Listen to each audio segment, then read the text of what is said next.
Hello everyone, and welcome to our webinar on the 2023 Infrastructure Investment Objectives Report, or IIO, as you'll probably hear us call it. My name is Jake Farfood, and I'm a member of IIO Services Stakeholder and Comms team, and I'm going to be here to facilitate today's session. Before I go any further, I want to acknowledge the traditional custodians of the lands, seas, and waters across Australia. At IIO Services, we honour their wisdom of Aboriginal and Torres Strait Islander elders, past and present, and we embrace future generations. A little bit about our IIO. So this is a report that we produce once every 2 years. And what it does is give us a 20-year development pathway for New South Wales's energy system and a 10-year tender schedule. With me today, I have two colleagues who are critical in producing this report. You'll see them in a second. There they are. And that is Erin McSweeney, and Shira Samocha, who are both members of our System Planning and Renewable Energy Zones team, or SPREZ, as we like to call them here. That's it from me for now. I will see you all at the Q&A, but I will pass over to Erin. Thank you very much, Jake. Hi, everybody. Great to have you on our webinar. I'm going to kick off today with talking a little bit about IIO Services, who we are and what it is that we do. So IIO Services is a subsidiary of the Australian Energy Market Operator with an independent board. We provide independent expertise to transform the energy sector. In our role as New South Wales Consumer Trustee, we are a key partner in the delivery and implementation of the New South Wales Government's Electricity Infrastructure Roadmap. And in that role, we have a primary duty to act in the long-term financial interests of New South Wales electricity customers. In this role, we plan and coordinate long-term investment in built energy infrastructure and conduct competitive tenders to bring forward projects with the greatest potential to help meet New South Wales energy needs. The Infrastructure Investment Objectives Report, which we're here to discuss today, is our plan for meeting these needs through our tenders. It identifies the timing and scale for renewable energy generation and storage investment to support a future New South Wales energy system that delivers quality energy where and when it is needed.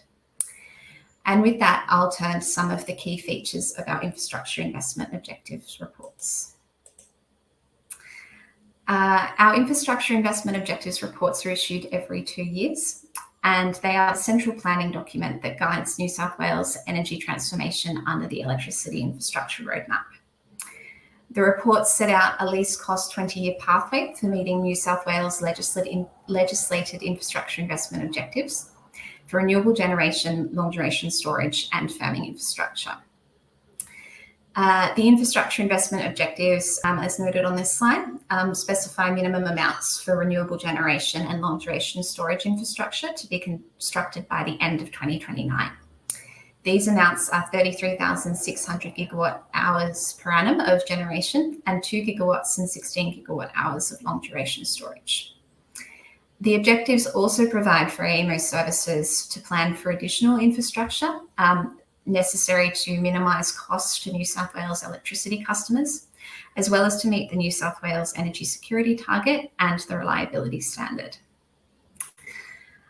As I mentioned earlier, the IIO report is the central planning document for the New South Wales roadmap, but it's important to note that the IIO report also exists within a broader framework of national and state energy infrastructure planning. And within this context, it has a unique relationship to other planning documents, including IIO's Integrated System Plan, IIO's Electricity Statement of Opportunities, and the New South Wales Energy Security Target Monitor Report. IIO Services takes each of these documents into account when preparing our IIO reports, but the contents of the IIO reports reflect the specific statutory context of the New South Wales Roadmap and IIO Services' particular role as New South Wales Consumer Trustee. Turning now to our recently published 2023 IIO report. This IIO report is our third, and it updates our 20-year development pathway and 10-year competitive tender schedule for long-term energy services agreements. A fundamental aim of this report, as with all our reports, is to provide investors and other stakeholders with certainty around the expected progression of the energy transition in New South Wales. This is reflected in our development pathway in the 2023 report, which generally represents adjustments, not large-scale revisions, to its predecessors. In particular, the development pathway to 2030 is similar to previous reports, reflecting that there are few degrees of freedom to meet the minimum objectives set out in the EI Act in these timeframes. However, the 2023 IIO report does include adjustments to the development pathway, particularly beyond 2030, to reflect latest market information. The report is also designed to promote real outcomes, and it's operationalised through AEMO services tenders for long-term energy services agreements. The 2023 report sets out our latest 10-year tender plan, which reflects the approach adopted in the draft 2023 IIO report, with regular sized tenders designed to deliver greater certainty to the market. It's important to note that for all consumer trustee tenders, the target volumes set out in the tender plan are indicative only. AEMO services investment decisions are informed by real market information received through our tenders, which help test our modelling assumptions. And we may recommend more or less than the indicative size in the tender schedule. Finally, the 2023 IIO report focuses on the long-term financial interests of New South Wales electricity customers. Notably, the modelling which underpins the development pathway in the report optimises energy infrastructure to build to meet the infrastructure investment objectives, including minimising costs to customers. In addition to reflecting these optimised model outcomes, the report also considers a number of factors that may influence the least cost trajectory for built infrastructure. In this way, while the report is intended to provide certainty, it is also designed to enable AEMO services to retain flexibility in decision making to ensure that we deliver our objectives at the least cost and risk to customers in a dynamic and evolving context.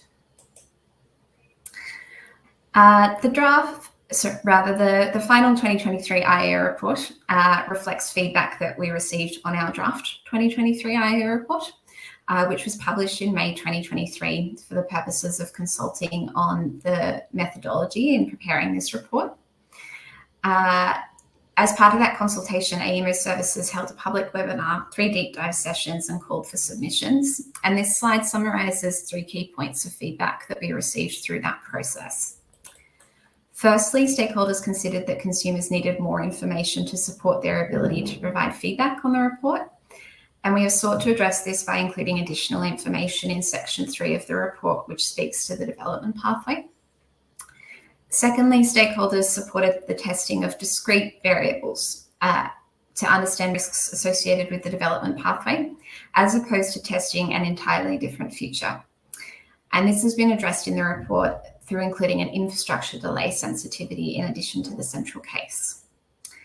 Finally, stakeholders considered that updates were required to the variable renewable energy lulls modelling methodology to consider lowest New South Wales VRE availability over fixed durations. And this has been addressed in Appendix B of the report. So our IIO reports, as I've set out, are a plan for built energy infrastructure, but they also track our progress towards meeting the infrastructure investment objectives. And the 2023 IIO report shows that we have made considerable progress has already been made towards meeting New South Wales objectives. The report shows that over 46% of the minimum objective for 2030 has been achieved, with 5,790 megawatts of renewable generation added since November 2019. This includes 2,170 megawatts of renewable generation constructed since 2019 in New South Wales, and a further 3,620 megawatts secured to be constructed. Further, after multiple successful tenders, the delivery of long-duration storage infrastructure is aligned with the planned trajectory of construction towards the end of the decade to minimise costs to customers, with almost 600 megawatts of long-duration storage secured to date. And to date, our tenders for generation storage and firming infrastructure have attracted over 10 gigawatts of high-quality projects. And the 2023 IIO report serves as a call for further investment to build on this success. In that vein, I'll turn to some of the key takeaways from our 2023 IIO report. The 2023 IIO report highlights a continuation of large investment opportunities under a credible pathway to meet New South Wales infrastructure investment objectives. Turning to the development pathway, in the case of generation, the IIO report shows a need for generation infrastructure investment in New South Wales across a range of technologies at or near record levels to 2030 and beyond.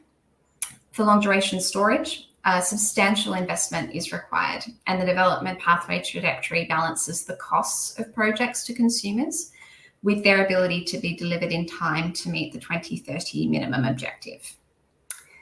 The report also includes the firming infrastructure development pathway, which reflects the success of the recent tender for firming infrastructure, with over 1 gigawatts of firming infrastructure secured to help meet reliability needs as the power system evolves. In terms of the 10-year plan, both the 10-year plans for generation and long-duration storage show consistently sized tenders for generation and storage to meet the 2030 objectives. Under the plan, there are opportunities for generation projects to participate every 6 months, and for long-duration storage, the plan sets out annual tenders up to 2028 until the 2 gigawatt and 16 gigawatt hour objective is met. The report does not include a plan for further firming tenders, as AEMO services must only conduct these tenders when directed to by the New South Wales Minister for Energy. This next slide and the chart on it really highlights the key message from the previous slide around the scale of investment required in New South Wales under the development pathway for generation storage, long duration storage and firming infrastructure. But it also provides an indicative forecast of the types of infrastructure included in the IIO report central scenario over the next 20 years. And this reflects that AEMO Services assumes that other generation supply infrastructure, including coal and gas-fired power plants and consumer energy resources, complement large-scale generation infrastructure supported by AEMO Services tenders. Noting that, as with most modelling, these assumptions are subject to uncertainties. And on this slide, I will talk to the differences in roles and purpose of the IIO report and the ISP. So as previously noted, the IIO report forms part of a broader planning framework, which includes AEMO's integrated system plan. AEMO published its draft 2024 ISP on the 15th of December 2023, shortly before AEMO Services published the 2023 IIO report. It's important to note that both reports serve critical but distinct purposes. As I've spoken to a little bit, the purpose of the IIO report is to set out a plan for the development of generation, long-duration storage and firming infrastructure in New South Wales that meets the objectives set out in the New South Wales Electricity Infrastructure Investment Act, and with a primary focus on minimising costs to New South Wales electricity customers. The ISP is a NEM-wide plan that is produced under the National Electricity Rules. And the ISP finds alignment between jurisdictional plans across the NEM and seeks to minimise cost across the energy system as a whole. The IIO report does serve as an input to AEMO's ISP process in the same way that any state or territory policy that meets certain national electricity rules criteria is an input to the ISP. And in undertaking modelling for our IIO reports, AEMO Services generally seeks to align with the ISP, but we may depart from this where, for example, timing considerations do not allow alignment, or where we consider this as appropriate to reflect the specific role of AEMO Services as New South Wales Consumer Trustee. And I'll now hand over to my colleague Shira, who is going to take us through some of the modelling from the IIO report, as well as provide some more detail on its key insights. Thank you, Erin. For the 2023 IIO report, we present two scenarios. There is a central scenario, which is really similar to the central scenario in the draft IIO report, and it largely aligns with the step change scenario from the 2022 AEMO ISP. There's also an infrastructure delay sensitivity that we present in the 2023 IIO report, and that assumes that transmission infrastructure delivery is across the board delayed, as well as new entrant pumped hydro projects and gas generation projects are also delayed by 1 year compared to the central scenario assumptions. The purpose of having looking at this infrastructure delay sensitivity is for us to understand the consumer cost implications of delays, but also to understand how would the development pathways that we're presenting here would need to pivot if these delays were to actually eventuate in reality. In terms of the modelling underpinning the development pathway in the central scenario and also in the infrastructure delay generally in the report, this modelling is conducted by AEMO in collaboration with AEMO services. And there are multiple steps to modelling. Largely, there is a capacity outlook modelling stage. And this stage looks at, essentially, it forms the foundation of identifying the types of generation and storage and transmission assets that meet the broad objectives of the modelling exercise and underpin the development pathway itself. Once that forecast capacity outlook is established in the capacity outlook modeling, that technology mix and sort of infrastructure mix is then simulated in time sequential and reliability models, which include detailed plant operation and pricing outcomes and the ability of the system to meet the reliability requirements. Now, both the capacity and the time sequential models are run in an iterative fashion so that we can find a convergence on a suitable development pathway that minimizes New South Wales costs while also meeting the policy and the operational and the development constraints that we put to the model. Moving to the results of the central scenario, in particular, the development pathways, and starting with the generation development pathways. This chart looks at the generation development pathway over 20 years. Due to sort of supply chain constraints of how much is assumed to be able to be constructed in a given year, as well as the minimum objective in 2030 for generation of 33.6 terawatt hours, as Erin mentioned earlier. Because of these constraints, there are very few degrees of freedom of what the development pathway can look like up to 2030. And so that results in a very similar trajectory to what we presented in the draft 2023 IIO report. And what you'll see is that the development pathway beyond 2030 continues to grow. And that's for the purpose of continuing to minimize costs to New South Wales customers beyond 2030. It isn't, the growth beyond 2030 isn't quite as high as what was presented in the draft IIO report, and that's predominantly due to updates that we've made in weighted average cost of capital assumptions, but it still continues to grow to minimize cost to consumers.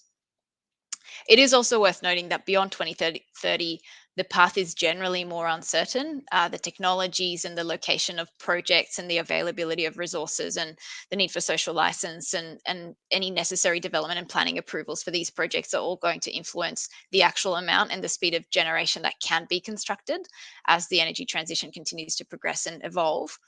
And it is also worth noting that this development pathway, as well as the long duration storage and firming in a moment, are all technology neutral. And so AEMO services investment decisions are going to be informed by real market information that's received through the tenders. It is interesting, though, to look at what technologies underpin this development pathway in the theoretical modelling. And we do see that wind, in particular, offers a generation profile that minimises costs to New South Wales customers through the complementarity of its shape with demand. However, the assumptions that we make using the latest market information of the development pipeline suggest that the development pipeline of wind projects in New South Wales is limited in the near term, and that is why we see a greater portion of solar underpinning the development pathway in the earlier years. Moving to the long duration storage development pathway. So what you see on this chart is the long duration storage element of the development pathway in New South Wales in the central scenario. It shows the capacity in megawatts on the left and the energy on the right in gigawatt hours installed on a cumulative basis over the 20-year modelled horizon. We've also incorporated results from Tender 3 into this development pathway, and it's designed to meet the minimum objective of 2 gigawatts and 16 gigawatt hours of long duration storage capacity constructed by 2030, as well as the overall objective as well that's outlined in the EII Act of meeting the reliability standard. So you'll notice that the delivery of the 2 gigawatt minimum objective is back-ended due to the assumptions that we're making in the modeling of lead time and technology cost assumptions to deliver these objectives at least cost. Despite the back-ended nature of this development pathway, we do consider that there would be benefits in bringing forward the build of long duration storage to mitigate some deliverability risks if it can be proved through the LTESA tenders that these projects can be delivered either earlier or at a lower cost than what is currently assumed in theory in the modelling. And that was the case for tenders 1 and 3. Our modelling indicates that from a technology perspective, pumped hydro still has a very significant role to play in delivering the minimum objectives, while the share of batteries has increased in this modelling compared to what was presented in the draft. And that's generally due to changes that we've made around the assumptions of the lead times of how quickly we can pumped hydro projects can be constructed, which reflects sort of the latest market information that we had at the time of modelling, as well as the build limits that we assume in the modelling as well. Despite that, again, worth noting that the development pathway is technology neutral, and AEMO Services investment decisions are going to be informed by real market information received through the tenders. All of these assumptions are purely theoretical and highly uncertain.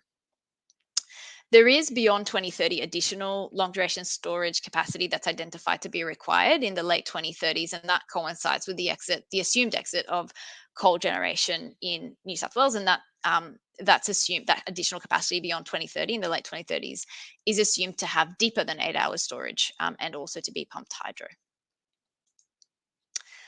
And finally, moving towards the firming infrastructure development pathway. This chart shows the development pathway for firming infrastructure in cumulative terms, which is designed to achieve the overall objective of meeting both the reliability standard and also the energy security target. It incorporates the 1,075 megawatt of firming infrastructure by 25-26, in line with what was announced for the results of Tender 2. And beyond this, the requirements of firming infrastructure are very uncertain. They are sensitive to all sorts of inputs, assumptions, and methodologies in modelling. And additional firming infrastructure in our modelling with the assumptions that we've made is identified to be required in 2034 and in 2040, which coincides with assumed coal generator retirements. The consumer trustee can only conduct firming infrastructure LTESA tenders where the minister has directed us to do so. So currently no further tenders are planned, as mentioned by Erin earlier. And speaking of tender plans, and moving on to the 10-year plan for tenders for generation and long duration storage, the 2023 IIO report outlines the 10-year plan for LTESAs, which is shown here for generation on the left and for long duration storage on the right. These tender plans, they're presenting indicative schedules to give effect and operationalize these theoretical development pathways of construction over the 20 years with indicative target volumes. And AEMO Services may adjust the tender sizes prior to the next publication of an IIO report if we consider that to be in the long-term financial interest of New South Wales customers. It is largely consistent, these plans, with what we presented in the draft IIO report in May for the upcoming tenders. For generation, that's 3,000 gigawatt hours per annum indicative size, and then a slight reduction from 2028 to reflect the differences in the development pathway in the latest report, as I mentioned earlier, where it's slightly lower than what was in the draft beyond 2030 due to updated weighted average cost of capital assumptions. And for long duration storage, the plan is consistent with a draft IIO report that we published in May of tendering for an indicative size of 1 gigawatt consistently until we meet the minimum objectives. And again, no additional planned tenders for firming infrastructure.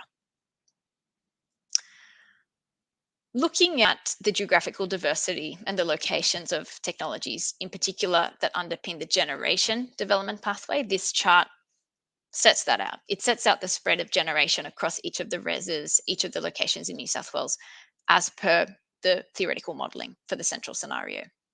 And this is an outcome that's dependent on lots of assumptions and the modelling method. And again, similar to what I mentioned earlier, the generation development pathway is technology agnostic. It's also location agnostic. This is interesting to observe, though, because it does demonstrate the importance of not only the timely development of transmission infrastructure because of the importance of the renewable energy zones, but also the importance of the geographical diversity of renewable energy zones in enabling a diverse profile of different generation, wind in particular, wind generation profiles across New South Wales to minimise cost to consumers. There is, as you'll notice, a big role assumed in particular, for Central West Orana and the New England renewable energy zones in the modelling. However, again, it should be noted that AEMO services tenders for LTESs are location agnostic. And so the investment decisions of AEMO services in the tender will be informed by the real market information that we receive in the tenders. Shifting now to the costs of the development pathway.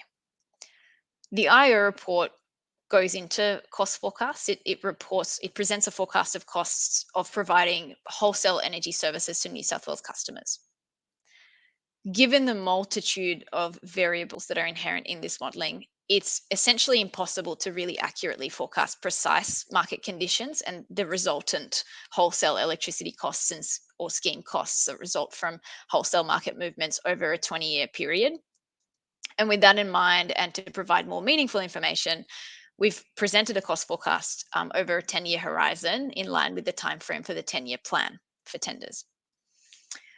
This cost forecast we're presenting to aid understanding of the impact of different factors on consumer costs. And the costs beyond this timeframe are going to be even more uncertain, very highly uncertain.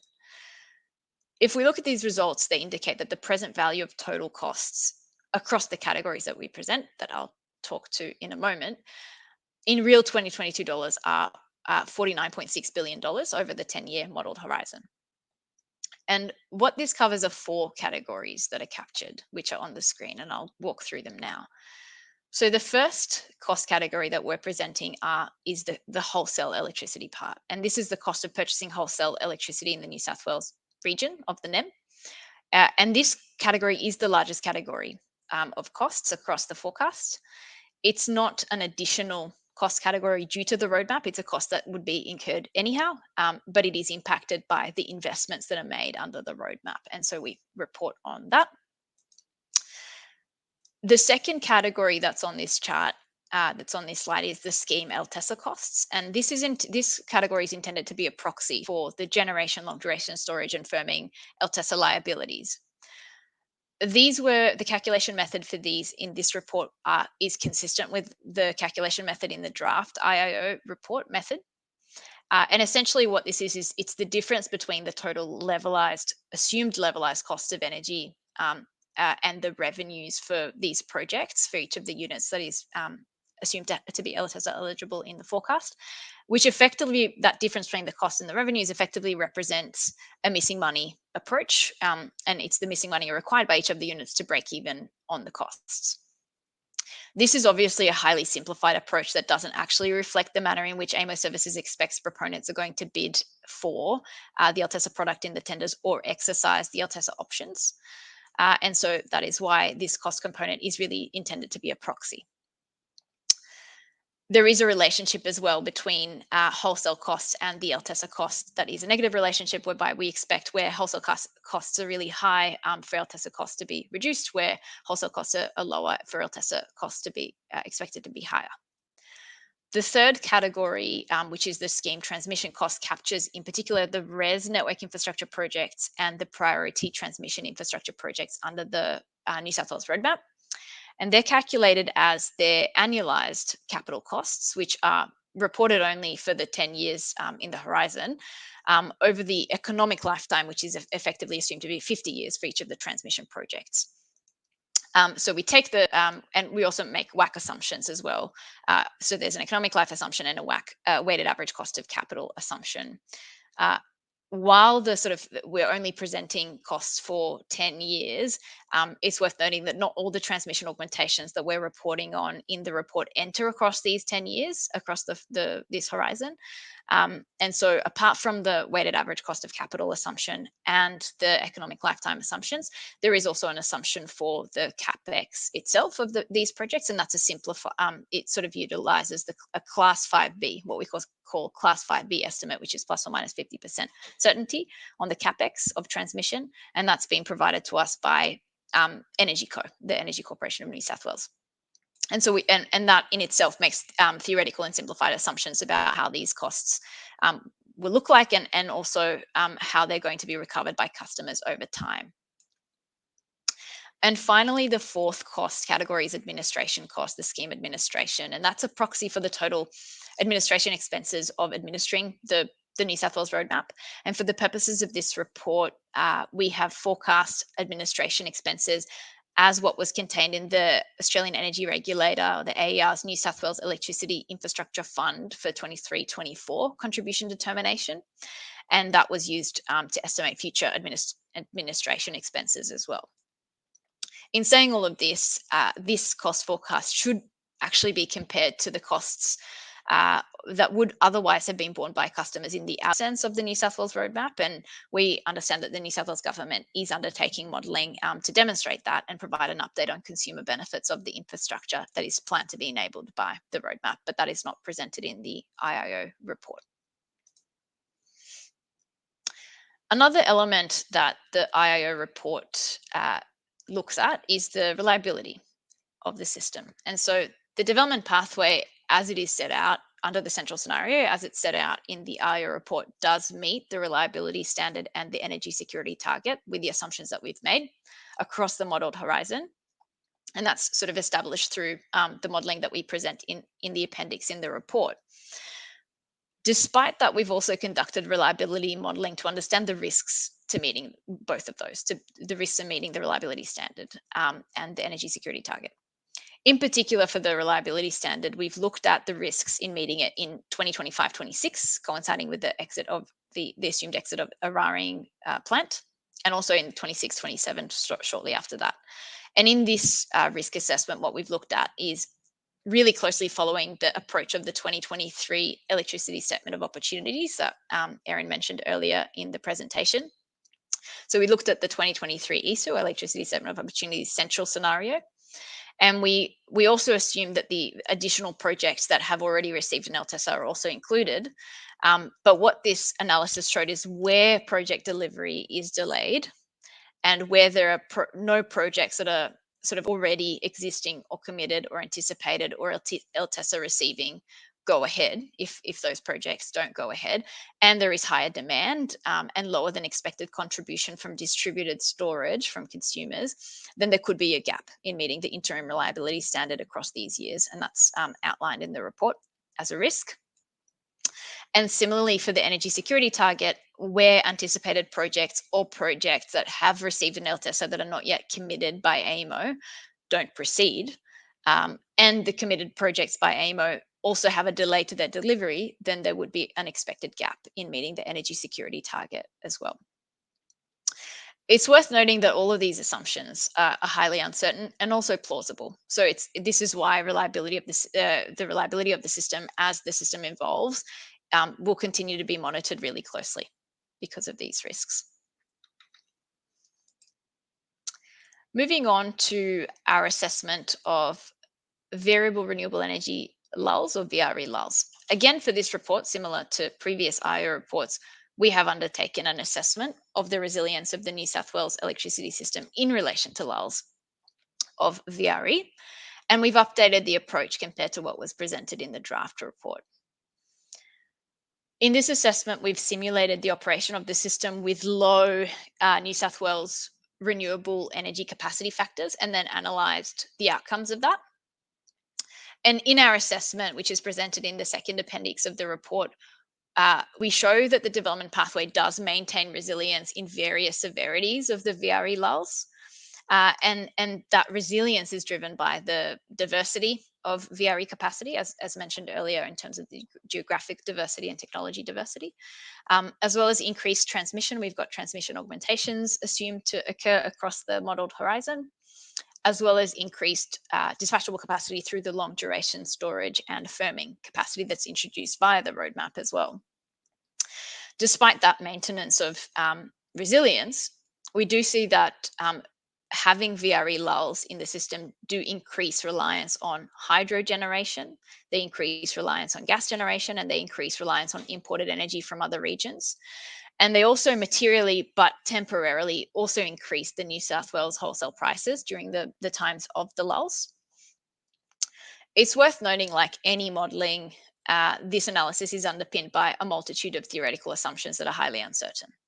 For example, historical traces that we've looked at, the historical weather patterns to inform this analysis, may not be an accurate representation of the future VRE lulls that are experienced by the systems. The assumed reliance that we have to maintain resilience on gas or capacity from other states could be overestimating resilience. The lulls could look different with the impacts of climate change, which we don't really have a very good understanding of yet. The dispatchable capacity that we're assuming is operating with the kind of sort of modeled perfect foresight might not actually operate in that way in real life. And all of these considerations should really be taken into account when interpreting these results. One of the things that I mentioned earlier is that we've not just looked at a central scenario, but we've also looked at an infrastructure delay sensitivity outlined in the report. And so the report explores this, and not only to understand the consumer cost implications of if transmission and certain generation infrastructure were to be delayed, but also to understand what the impact of the development pathway could be if those delays were to eventuate. And some interesting findings came out of this test that is presented in the results. Where Hunter Transmission Project is delayed, as assumed in the sensitivity, there is a reliability risk in New South Wales. And the need for the 2 gigawatts of long duration storage, which would have been back-ended in the central scenario, is brought forward from 2029 to 2028. And due to the delays in the pumped hydro delivery, the minimum long duration storage objective is modeled to be met by batteries in this sensitivity. Apart from long duration storage, there is also additional firming infrastructure that's required in the Sydney, Newcastle, Wollongong sub-region before 2030 to meet the reliability standard, with about 400 megawatts additional unconstrained capacity required in this sub-region before 2030, where these delays to eventuate. Where the Central West Orana and New England Renewable Energy Zone transmission reference scopes are to be delayed, as they are assumed to be in the sensitivity, there is a greater importance placed on capacity coming from, in particular, Hunter Central Coast RES, and also the role of Southwest RES in meeting the minimum objectives at least cost to consumers is highlighted in this sensitivity. I'll pass back to my colleague, Erin, now. Thank you, Shira. So we just have one final slide to close out, which is just a bit of a recap on how our infrastructure investment objectives report sits within the broader framework of AEMO services functions as New South Wales Consumer Trustee, and in particular our focus on delivering value for consumers. So the report is an adaptive and cohesive market signal to bring investment forward while prioritising the interests of energy consumers. And as I mentioned earlier, the competitive tenders are the mechanism that brings the report to life and ensures only the best, most efficient projects that deliver energy in a socially responsible way are supported to construction and operation as early as possible. That's what we have in terms of content for today. But I'll now hand over to Jake, who's going to facilitate some Q&A.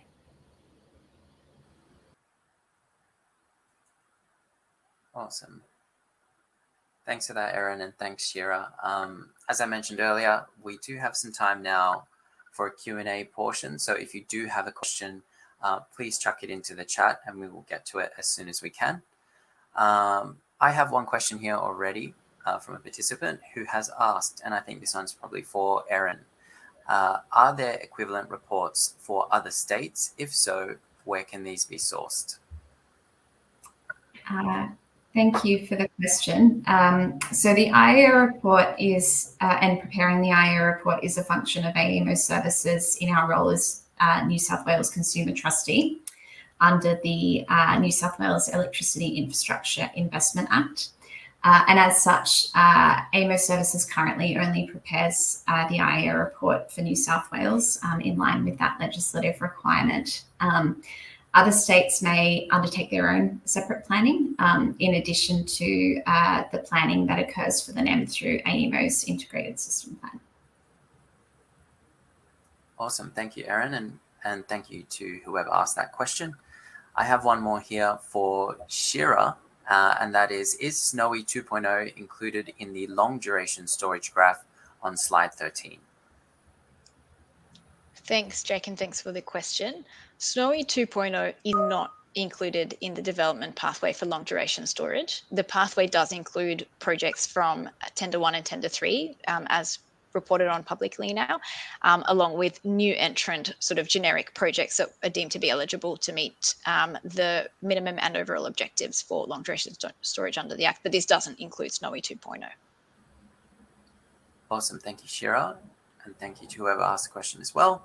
I might throw in one. So this is our second webinar, and we did have a fair few questions in the first one that might be of interest to you. So if I could ask Erin, why does the development pathway show long duration storage projects later in the decade? Thanks, Jake.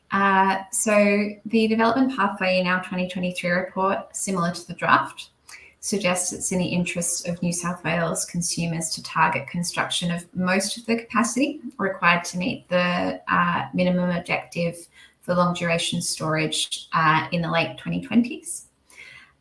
This is due to, as Shira spoke to, the estimated lead times for pumped hydro projects in New South Wales, which can enter in their final year before the 2 gigawatt target needs to be met, so by 2030. It's likely that other long duration storage technologies would be deliverable before this time, but they are assumed in our modelling to be higher cost, and the model balances these costs with the timeframes for deliverability of the project. But it's important, as we've sort of noted throughout the presentation, to know that AEMO Services intends to test these assumptions and modelling outcomes via its competitive tender process, and will award or seek to award LTESs to projects where they represent value for New South Wales electricity customers, as we saw in the outcomes of Tenders 1 and 3. Awesome. Thanks for that, Erin. I'd like to ask another one, this time to Shira, and this did crop up a few times in the last webinar, and that is, how timely is the modelling in the report given how dynamic the energy market is? Which is a great question. Thanks, Jake. When we commence modelling, which takes a certain amount of time before the report is published, the inputs that we assume are the best available information known at that certain point in time that we use. And it means that the modelling at that point captures the state of play of the energy system and doesn't capture any more recent information typically after that point. And we do sort of outline the exclusions in our modelling assumptions in the report. I believe it's section 1.5. And because of the rapid pace of the energy landscape, the assumptions become outdated very, very quickly, which is why we update modelling for each IIO report. This is our third one, as Erin mentioned, and for future ones, we will continue to update using better and sort of more recent information at the time that we model the future ones. But it is worth noting, I guess, in terms of the actual decision making, in particular for the tenders and the indicative tender sizes, AEMO Services maintain flexibility to adjust these over time in response to various events. So that is maintained despite, even where modelling in the IIO report might not capture really recent information because things keep changing in the current landscape. Awesome. Thank you for that, Shira. I have another question from a participant. This one is for Erin. And they have asked, so you mentioned that the IIO scenario is based on ISP 2022 step change. Given the draft 2024 ISP now weighs step change and progressive change as approximately equally likely, will the core scenario need to change in future to reflect that? Thank you, Jake, and thank you for the question. The scenario that we've reflected as our central scenario in the report reflects the bill trajectory under the scenario which we consider is most likely. As you noted, this scenario aligns with AEMO's 2022 step change, and while there was quite a close assessment of likelihood from stakeholders between those scenarios, energy industry stakeholders did consider the step change scenario to be the most likely to eventuate, and we've aligned with that in this report. As I said, in terms of your question in future, we seek to align with the ISP where possible, and that's something we'll consider as we develop future IIO reports. Awesome. Thank you for that, Erin. And hopefully that answers your question.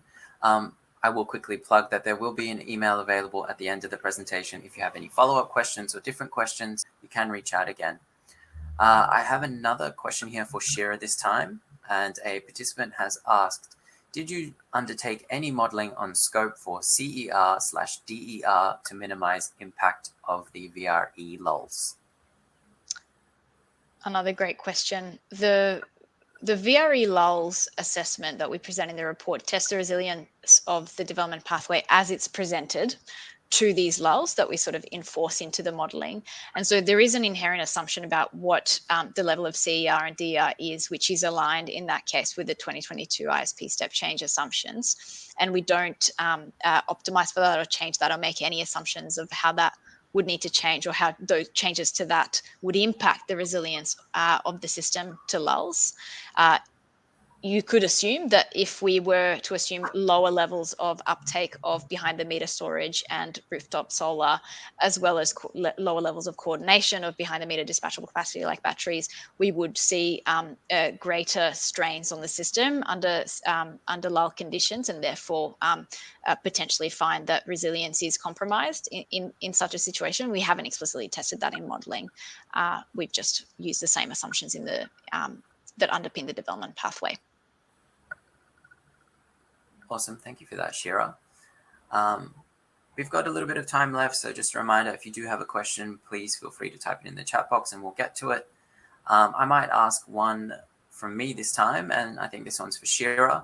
I'd like to know what drives the firming infrastructure included in the second decade of the development pathway?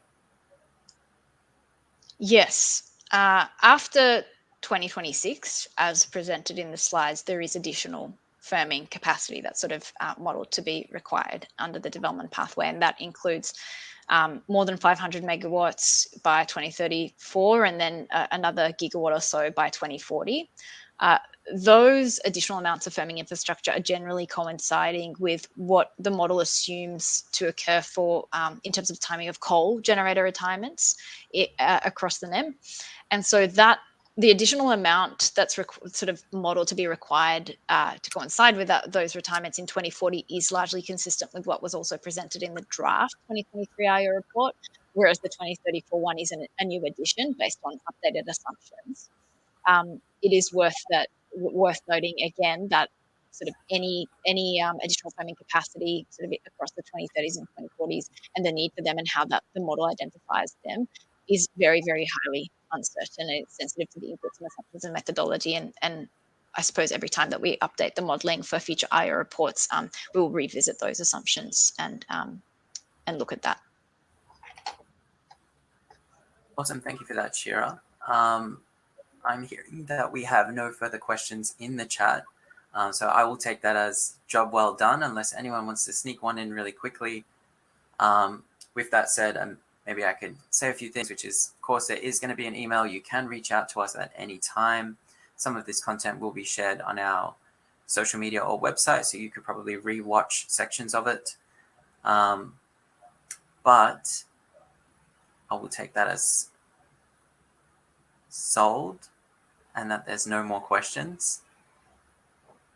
And I'm hearing as well that both webinars will be prepared for online publication. So you will be able to watch this again if you just kind of want to run back any questions that you've asked. With that said, thank you so much to Shira and Erin. Job well done. That was a really awesome presentation. And hopefully you learned something watching from home. And if you have any questions, feel free to reach out. See you later. Thank you. Thank you.